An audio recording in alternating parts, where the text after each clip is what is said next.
I'm good. Okay. Well, we all went and got barbecue, and our bellies are full with that. And that was a mistake because I'm feeling like I need a nap. Have a Mountain Dew. Yeah, I even had a Mountain Dew. That was like my effort to get caffeine into my system, and I didn't think about the sugar. And now I'm like, It'll get you. so my fix is more sugar. Anyways, Diet Mountain Dew. yeah, it doesn't. All the high, none of the crash.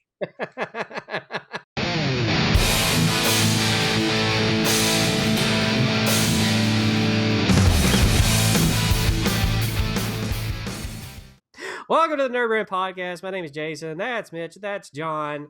And today we're talking about Black Widow marketing because, it's not really like an actual thing. We're just taking the movie Black Widow. We're talking about how the marketing was, breaking down the budget, pointing out some like interesting comparisons of what the cost of production was versus what the marketing was of another big blockbuster movie. So kind of like give a sneak peek of like, real expectations of like how the big boys play. They often quite have margins that are thin, and so we're going to talk about like what the movie's done so far, and when we tell you like what the movie production cost was, and we get into the marketing, you'll start to go, it may be millions of dollars, but if you shave off the word millions and just do $20, and you say it made 30, there's only $10 there. Anyways, let's get started. That's one way to look at it. Before we jump into that, real quick, if you want to talk about money, go for it. It's on brand. Disney is opening a Star Wars hotel. Did you guys see that? Ooh. Oh. Well, you're not going to be able to go. So there. It's $6,000 for 2 nights. Oh, why? How many rooms? One? For a 2-night stay, it's $4,800 for 2 guests in a cabin. I mean, who do we get to meet out of that? Does like Tom Hanks show up? We got like a celebrity that's going to sleep with you that night, or is Mark Hamill going to? Yeah, Mark Hamill going to tuck you in every night? Yeah. Wouldn't that be creepy if he did that with his Joker voice? It would just be creepy anyway. You get an ongoing immersive interactive entertainment experience. That's because Mark Hamill tucks you in at night. What do you get for? Well, it's like all the other staff at Disney. They never break character. So you're basically, I guess, in a hotel, and everybody's a character, and they're always in character. I don't know about you, man, but if Mickey Mouse showed up in my hotel room, I'm jumping out the window. I don't want to be in that room. Something's gone wrong. I ate something. Even worse if it's Goofy. Oh God, yeah. We don't need to. No, we don't need to do that.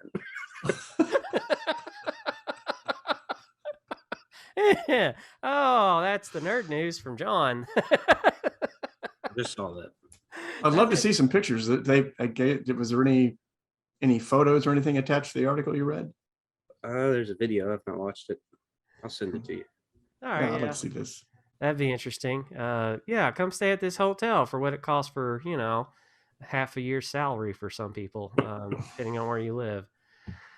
Wow. Okay. Happy Star Wars. Yeah, Happy Star Wars. That's the way it goes. Anyways, I think everybody kind of, if you don't know anything about Black Widow, you don't care about Black Widow, and you're like, guys, this is a little bit of a nerdy episode.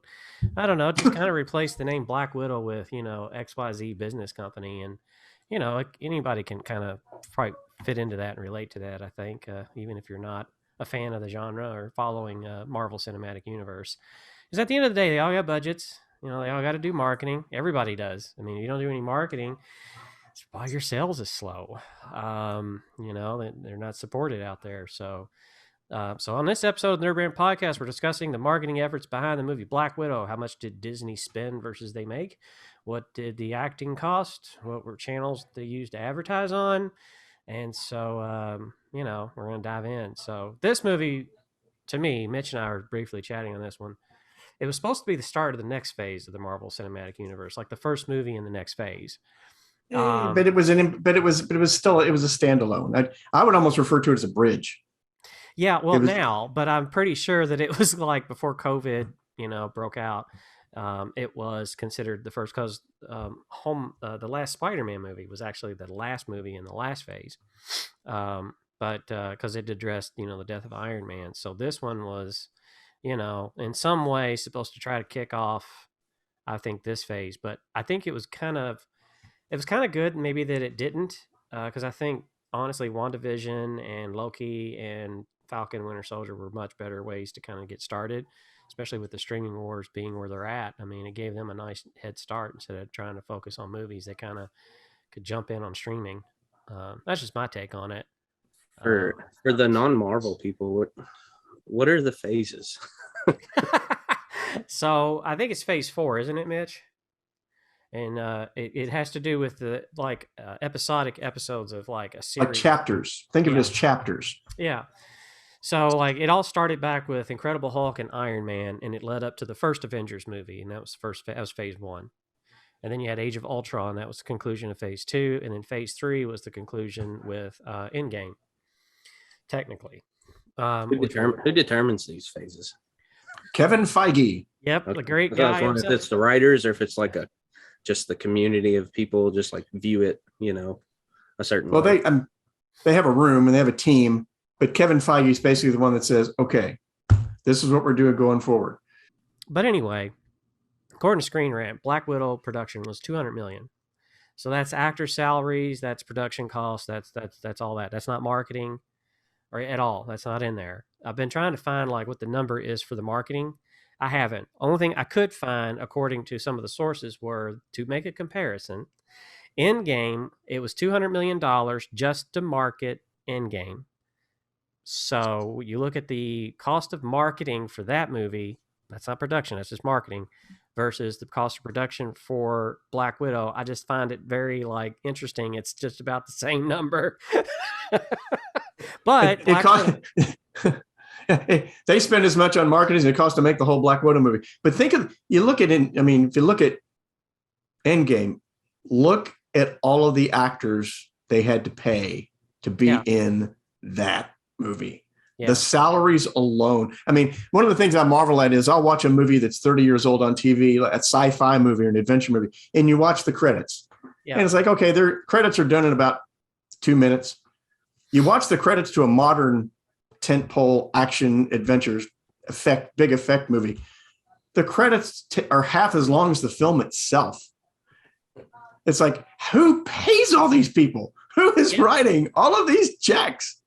Yeah, I mean, and that's why, you don't have, when you see a movie, not even to get into distribution, because that's when you get into movie theaters and all that, but when you see a production of a movie, it's like, there's so many people involved. You have studios and sub-studios. That's why, for example, if you ever watch anything that Christopher Nolan produces, like if you look at The Dark Knight and you watch that, and you're like, cool, it's Warner Brothers. Well, it's also, I can't pronounce it, Syncope, and then and Legendary's there. You got all these other studios that are involved, and then you got these smaller organizations as well, because it's like investing in a startup. That's what they're doing. They don't know if this movie is going to work. For those of you listening out there and they're interested in the startup world, I find great similarity in producing a film versus that, because there has to be money seeded and brought in to invest, because they hope to get it back. Because Black Widow made, according to Screen Rant, $218.8 million in its first weekend. Now, I don't know how accurate that is. I'm not going to, we'll say that's on them to quote that. But in addition to that, Disney Plus, when it came out, it's like $30 to watch a movie on Disney Plus when it's new. $60 million is what they've made on Disney Plus and just streaming this film. So, that's a lot of money. And the worldwide box office as it stands today, because I checked it today, is over $346 million. So when you look at that $200 million, so you got $146 million something margin, if, ish, to just kind of simplify, it's oversimplified to state it that way, but that's the difference. That's still not what I don't think that's what they want. They still want another $150 million. Well, it'd be interesting if you took a look at Infinity War, or even if you took just another Marvel film that wasn't as a culmination film the way that one was, that brought so many people. Like, look at maybe Captain Marvel. Compare what Captain Marvel made in that same time period versus Black Widow, and see how those numbers. Be interesting how those numbers compare, because we all know COVID has had a staggering effect on the theater industry. Mm-hmm. On top of that, you've got the actors enter into these agreements with the studios to say, okay, as part of my contract to be in this film, I get X amount from box office. Yeah. Well, this leads to the story of Scarlett Johansson saying, okay, I've been gypped, and calling in her lawyer and saying, because you decided to stream this as well as release in at the box office, I got ripped off out of what I maybe could have made if it had been box office alone. Yeah. I mean, at 300, at the number that it's at now, I don't know how much of that has recouped of the marketing budget. That's not in there. I mean, that could be the total cost of the film, including marketing, is what we're looking at with that about 350 million. Let's say 350 million. 60 million coming in from, and I don't know if that 350 is including the 60 million from Disney Plus, but if Scarlett Johansson wants 20 million, that's what she wants. Well, that's about a third of what, the streaming made. So that's going to be all up to the courts to decide how that goes and who's in the right and who's in the wrong, But at the end of the day, it's like, I'm sure executives are looking at that going like, crap, we still haven't paid off the debt for the advertising yet. And, we've got actor salaries and residuals from, like what you just brought up, Mitch, from the actual movie ticket sales that are there. There's just all kinds of pieces moving. Like, everybody like to say, if this thing was a pie, your piece would be a breadcrumb. That's kind of how things are just diced up today. It's not. I'm sure they projected to make more too. I mean, I sent that graphic around of the comparison of debuts, and then you brought up Captain Marvel. I mean, I don't know how they defined the window for debut, but I mean, it was over $1 billion. Black Panther was over like 1.2 billion in its debut. Black Widow was like way down here. Yeah. Well, like I said, I mean, you cannot discount the effect COVID for sure has had on people's, desire to go into movie theaters. Yeah, we're not saying it's a bad film. Like, we're not. This show doesn't exist to critique a film. You want to? That's a bunch of other podcasts. Has anybody seen? Well, we'll give an opinion because we're people, but the podcast is not centralized about like, well, this scene doesn't work because of burp, burp, burp, burp. Like, I don't know. That's not what. Can we? I'd love to. I know you will. Well, maybe we do maybe that's what NerdBrand Plus is. Everybody puts plus on the end of anything. We'll do NerdBrand Plus. That's Jason and Mitch. And maybe we got another guy we know of that'll come into this conversation, and we'll just sit here just like. Oh, so I'm getting kicked out. Yeah, well, no.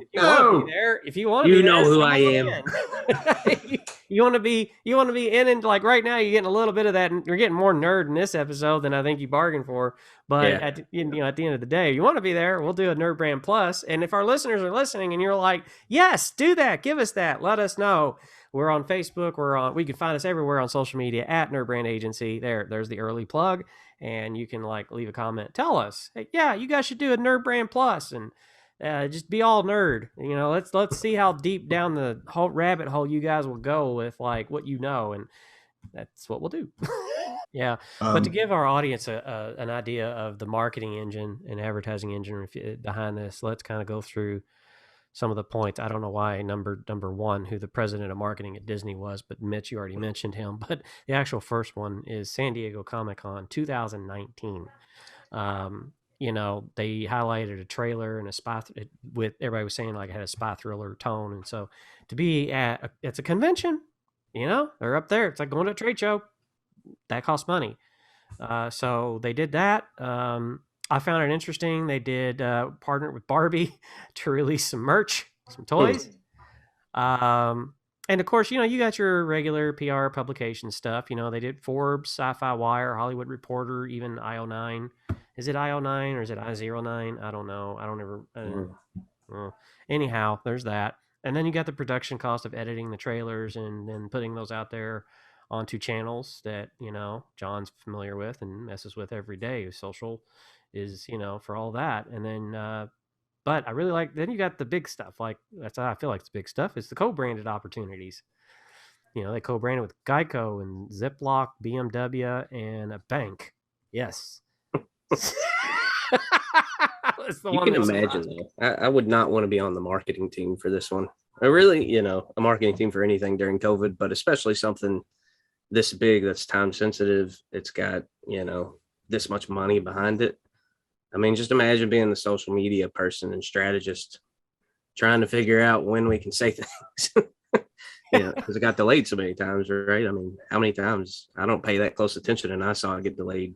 I looked at a Twitter feed today, and somebody made a joke like, "Here we go, take 6." So I'm like, Well, I mean, didn't it sort of sit on the shelf for at least a year? yeah, I mean, it was supposed to come out in 2020 because San Diego Comic-Con happens, in August, like it did, like not August, late July, early August, something like that. And yeah, they usually have like 6 months after that they release it, and I think it was supposed to come out, I don't know, beginning of the year or sometime in May. Mm-hmm. May, Yeah. June. So, and that was. So I think they pushed it back twice. Mm-hmm. Yeah. Even because I posted about it on our Instagram a while back, and I think it even got pushed back again after I posted about it. It was your fault. Yeah, well, I gave away everything. Spoilers: Scarlett Johansson's in it. Well, I didn't get any money at all from their marketing budget either. Yeah. Well, the other partnerships they did were with Fandango, YouTube, Roku, TikTok, Amazon, a Twitter E3 gaming sponsorship, whatever that was, some announcements, other posters, collectibles for various theater experiences like IMAX. Those were the other things that were done. So all of that was all the marketing, that's not cheap. So I can't imagine, when you're looking at the production cost of the film at $200 million, and I look at this list, I'm kind of like, it's got to be half of the production cost. So, like, you don't go to Barbie and go like, hey, I want to make a character out of her film. Is that gonna be like $29.95? Yeah, on the shelf. Keep in mind these toy companies and these other manufacturers get in line. They want a piece. They want it. They fight. They fight to get a piece of this, and they cut some of their margins just to be able to, to latch onto a part of a property like this. So it's it's give and take. Yeah, that's when I got curious about. I went and looked it up. I mean, there's $60 for a toy. Yeah. $50-$60. There's collectibles from Mattel for $284. I don't know if that's like a resell or a special edition or something, but yeah. So to your point, the production, if they're selling them at that price tag, either they're making a hell of a lot of money, or it was very expensive to get it done to begin with. Yeah, I mean, you want to make your money back on your investment. You don't want to put in $200 million and then get $200 million back and be like, all right. You kind of want to make money. That's the whole point. So, and we know that, like I said, this thing may have been production cost was $200 million, but it's probably another $150 million on the marketing. So you got $350 million. They were I bet they were projecting, in the numbers that I bet you've seen, is probably around 600 something million, 700 million worldwide. And I don't think it's going to make it because it currently stands at 346 million as of today. And, it may take it some time, but then again, we'll never see the numbers for merchandise. The streaming stuff is kind of new, I think, to everyone. It's not new to Disney, but that number could either be in there or separate from that. I don't know. Yeah, a lot of that tends to be the studios and with a lot of these big tentpole films or event films have looked to China to be a huge way to bolster those numbers. Mm-hmm. But it's gonna be interesting because now two things are taking place. COVID has made a huge comeback in China. They're shutting everything down over there. And at the same time, in a few months, Marvel is releasing Shang-Chi, a character, a Chinese-based character. So what's in the offing box office-wise for this film going forward? I mean, it's going to be really interesting. First of all, not first of all, but the other side of that is this is a character that most average moviegoers know nothing. I know something about Shang-Chi because I actually read the book in the 80s and when I was really into collecting comic books. But even then, he was kind of a niche character. Even in his most popular phase, he was a little bit of a niche character. It's going to be really interesting to see what happens when this film launches and to see what kind of legs it's got given the global atmosphere. There's something about getting out of your native environment and getting into that unique environment that is a theater environment that makes it a special event, that makes it a special experience. And I miss that. I can't wait to get back in the theater and see one of these movies. I used to do that. Sunday morning is when I would go. Everybody would yell at me like, "You don't go to church?" I'm like, "Yeah, it's because there's nobody in the theater."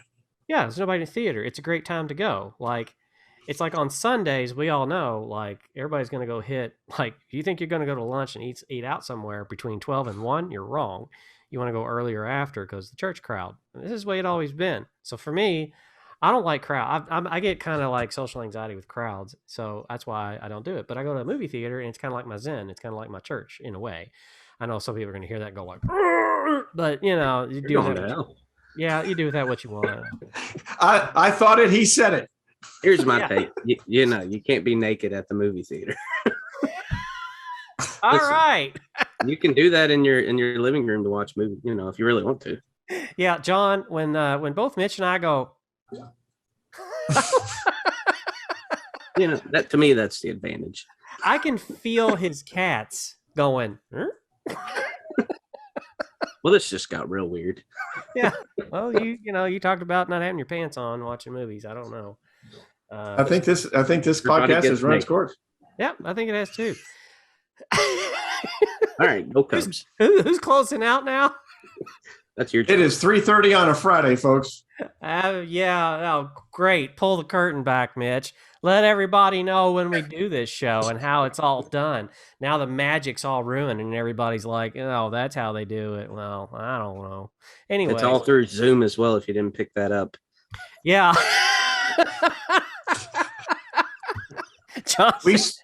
We spare little expense for production value.